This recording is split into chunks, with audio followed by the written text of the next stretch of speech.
दोस्तों मुझे मिल गया ऑर्गेनिक चीज। अगर आप इसे जानते हैं तो बताना क्या काम आता है।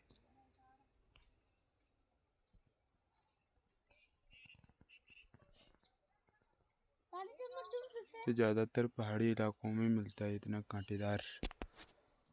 इसकी जड़ काम आती है कहते हैं लोग, बट मुझे पता नहीं है। आपको पता होगा तो कमेंट सेक्शन में बताना।